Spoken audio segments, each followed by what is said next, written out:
दोस्तों आज की वीडियो में लाइव मैं आपको दिखाऊंगी सिट्रस प्लांट्स में बेसल डोज में कौन कौन से फर्टिलाइजर किस तरीके से और कितनी मात्रा में आपको डालने चाहिए। अभी सिट्रस प्लांट्स जैसे कि मौसम्बी, किन्नू, संतरा, नींबू है, इनमें फ्लोरिंग स्टेज शुरू हो चुकी है। कहीं पे फ्लावर्स आने लगे, कहीं पे अभी फ्लोरिंग स्टेज शुरू होने वाली है। तो ज्यादा मात्रा में फल फूल के लिए, अच्छे उत्पादन के लिए, साथ ही न्यूट्रिशन डिफिशियंसी की वजह से सिट्रस प्लांट्स में जो भी समस्याएं आती हैं वो किसी भी टाइप की समस्या आपके प्लांट्स में देखने को नहीं मिलेगी। जैसे कि इन पौधों में सबसे ज्यादा समस्या आती है फ्लावर ड्रॉपिंग की। या फ्लावर से जैसे ही फल बनते हैं तो छोटे छोटे साइज में ही ब्राउन होकर के या सूख करके जो ड्रॉपिंग की समस्या आती है वो किसी भी टाइप की समस्या आपके पौधों में देखने को नहीं मिलेगी। अगर आपके पास भी मौसम्बी, किन्नू, संतरा या नींबू टाइप के प्लांट्स हैं तो ये वीडियो आपके लिए बहुत ज़्यादा इम्पोर्टेंट है।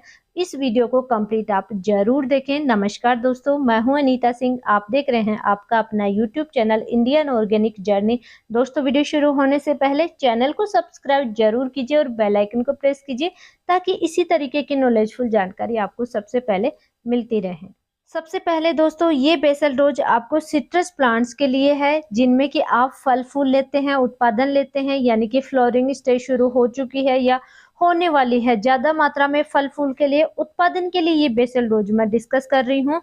तो ऐसे बड़े प्लांट्स जिनमें आप फल फूल लेना है या लेने वाले हैं उन्हीं में आप ये यूज करें। छोटे प्लांट्स में आपको अलग से बेसल डोज डालना होता है, उनके लिए मेरा अलग से डिटेल वीडियो आएगा।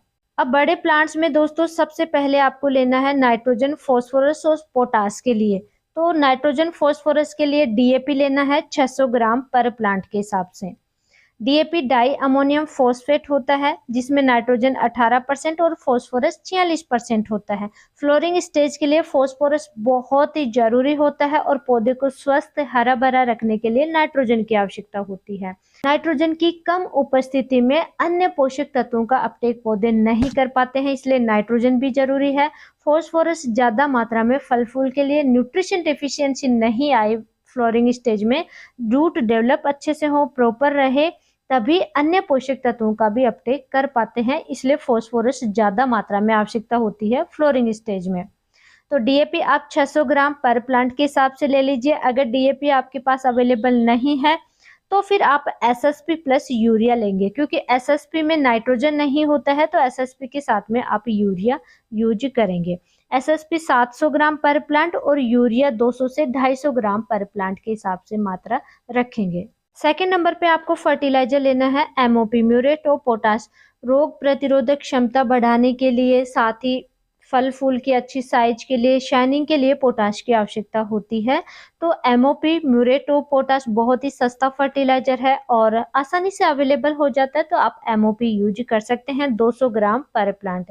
अगर आपके पास एसओपी फर्टिलाइजर है, सल्फेट ऑफ पोटाश, तो वो भी आप यूज कर सकते हैं। ऑर्गेनिक पोटाश भी यूज कर सकते हैं। एनपीके 0050 है या एनपीके 05234 है, और भी कई तरीके के एनपीके फर्टिलाइजर आते हैं, तो पोटाश की पूर्ति के लिए वो फर्टिलाइजर भी यूज कर सकते हैं, लेकिन डोज उनकी आपको अलग से यूज करनी होगी, डिफरेंट डोज रहेगी।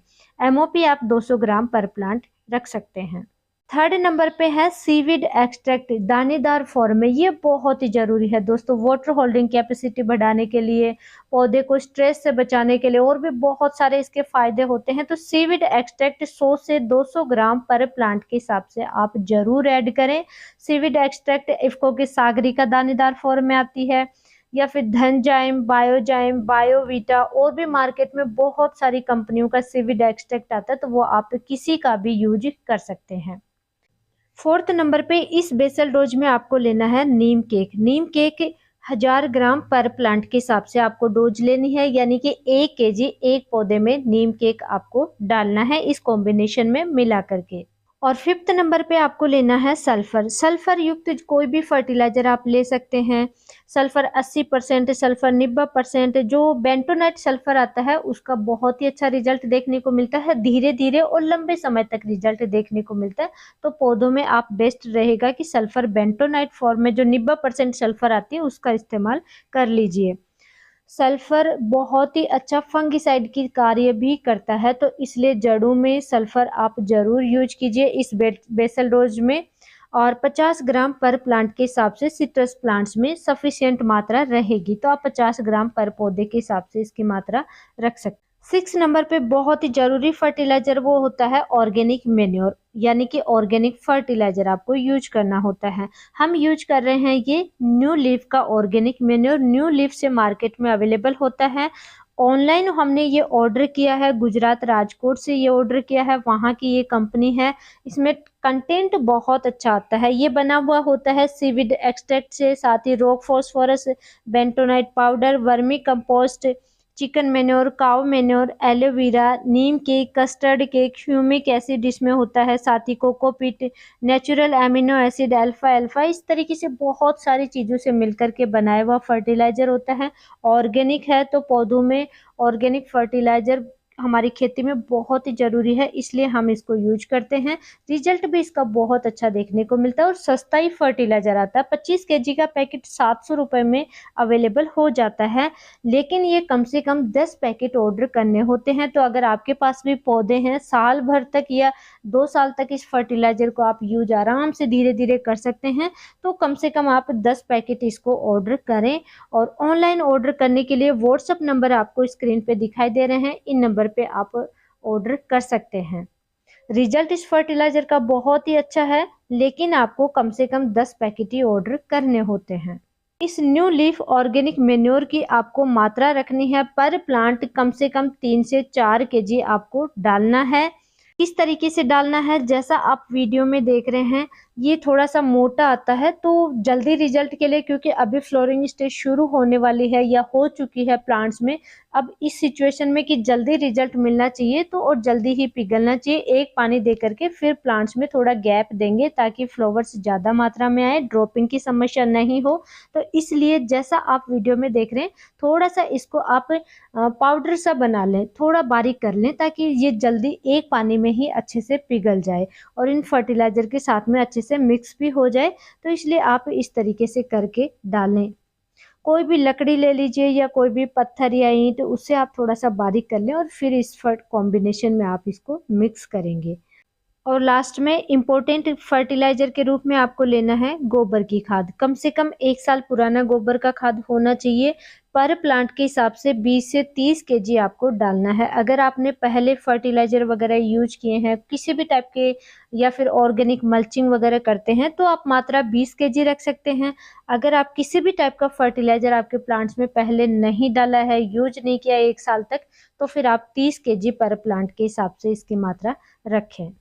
अब दोस्तों कि इन फर्टिलाइजर्स को आपको डालना कैसे है, तो डीएपी, एमओपी, सीविड एक्सट्रैक्ट, नीम केक, सल्फर और ऑर्गेनिक मेन्योर, इनको आप एक साथ मिला लीजिए और प्लांट के चारों तरफ, या फिर आप ड्रिप 2 साइड बिछाते हैं तो 2 साइड आप डाल सकते हैं, डालना है। और साथ ही आपको गोबर की खाद अलग से डालनी है। इनके साथ में आप मिक्स अच्छे से नहीं हो पाएगा, तो गोबर की खाद आप या तो पहले डाल दीजिए इन फर्टिलाइजर्स के, या फिर आप बाद में डाल सकते हैं।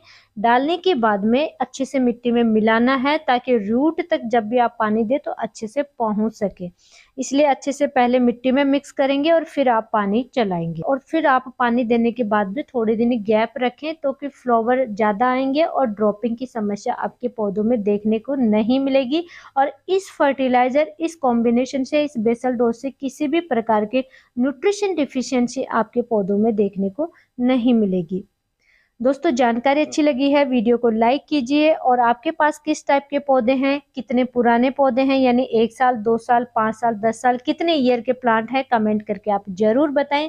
जानकारी अच्छी लगी है, वीडियो को लाइक कीजिए, चैनल को सब्सक्राइब कीजिए और ज़्यादा से ज़्यादा किसान दोस्तों तक शेयर जरूर कीजिए। धन्यवाद।